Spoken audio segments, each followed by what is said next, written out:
मी Punjab duck आज आहे 11/12 राज्यात अशा विखुरलेल्या स्वरूपाचं दररोज वेगवेगळ्या भागात पाऊस पडणारच आहे म्हणून हा अंदाज लक्षात यायचा।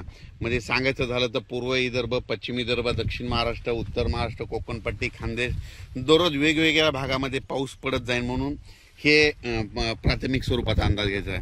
उत्तर महाराष्ट्रामध्ये नंदुरबार जिल्हा, धुळे जिल्हा, जळगाव जिल्हा, नाशिक, येवला, निफाड, त्याच्यानंतर संगमनेरचे काय आले, श्रीरामपूर, त्याच्यानंतर कोपरगाव, त्या भागातले बरेच फोन आले की आमच्या भागामध्ये पाऊसच नाही, तुमच्या तिकडे पडतोय, फक्त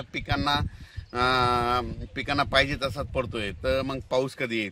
तर उत्तर महाराष्ट्रासाठी खास करून एक आनंदाची बातमी की उत्तर महाराष्ट्रामध्ये 15 ऑगस्ट पासून ते 22 ऑगस्टच्या दरम्यान जोरदार पाऊस पडणार आहे। म्हणजे तिकडं ना तुम्हाला सांगतो 16, 17, 18, 19च्या नंतर चांगला अतिवृष्टी देखील काय ठिकाणी होणार आहे, मुसळधार होणार आहे।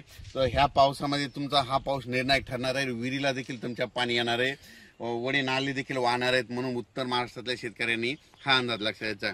त्याच्यानंतर परत सांगू इच्छितो की मुंबई, पुणे, नाशिक, संगमनेर, इगतपुरी ह्या कोकणपट्टी त्या भागातल्या सर्व शेतकऱ्यांना सांगू इच्छितो की तुम्ही काय करा, म्हणजे तुमच्याकडं म्हणजे 17 ते 22च्या दरम्यान, म्हणजे 17 ऑगस्ट पासून 22च्या दरम्यान मुंबई असो, पुणे असो, त्याच्यानंतर नाशिक, इगतपुरी या भागामध्ये अतिमुसळधार पाऊस पडणार आहे म्हणून हे अंदाज लक्षात।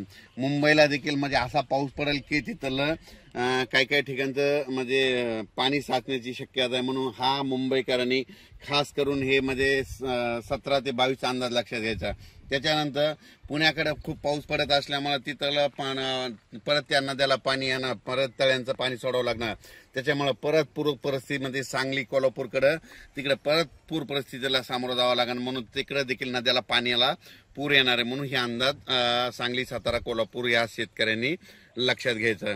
त्याच्यानंतर राज्यातले सर्व मराठवाड्यातल्या शेतकऱ्याला सांगू इच्छितो की मराठवाड्यामध्ये आज म्हणजे पासून ते 13 ऑगस्टच्या दरम्यान म्हणजे मराठवाड्यामध्ये परभणी जिल्हा झालं, नांदेड जिल्हा झालं, हिंगोली जिल्हा झालं, लातूर जिल्हा झालं, धाराशिव जिल्हा झालं, बीड जिल्हा झालं, जालना जिल्हा झालं, त्याच्यानंतर संभाजीनगर ह्या भागामध्ये आणखीन असा दररोजच म्हणजे पाऊस सुरू राहणार आहे। म्हणजे असं एकदम मराठवाड्यातला पाऊस आता एकदम असा बंद होणार नाही। आणि सगळ्यात महत्त्वाचं सर्व शेतकऱ्यांना महाराष्ट्रातल्या सांगू इच्छितो की राज्यामध्ये मागच्या महिन्यात कसं समजा थोडी उघाड दिली होती, खंड म्हणजे 10-15 दिवस पाऊस पडला नव्हता, तर हे ऑगस्ट महिना संपूर्ण पावसाचाच जाणार आहे, याच्यात उघाड भेटणार नाही।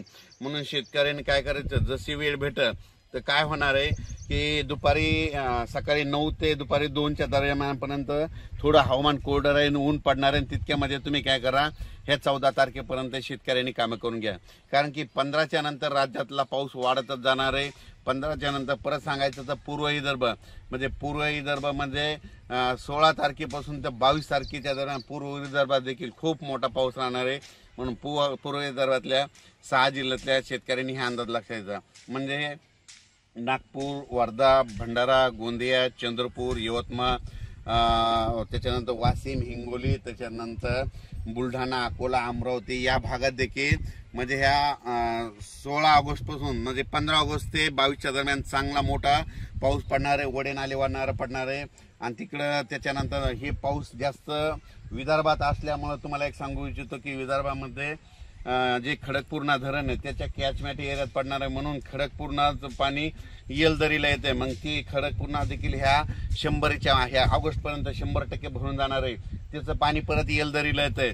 येलदरी आता जवळपास 82 झालंय, तर ते देखील भरणार आहे, त्याचं पाणी सिद्धेश्वरला जातंय, ते सिद्धेश्वर म्हणजे ह्या पावसामध्ये 3 धरणं तर मात्र हे 100% ऑगस्टच्या शेवटपर्यंत भरणार आहे।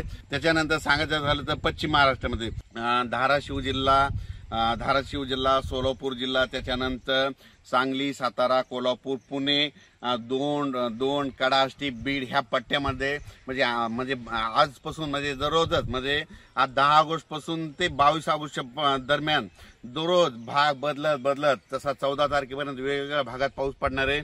एकदम तुमचा पाऊस काही बंद होणार नाही म्हणून हे अंदाज लक्षात घ्यायचा।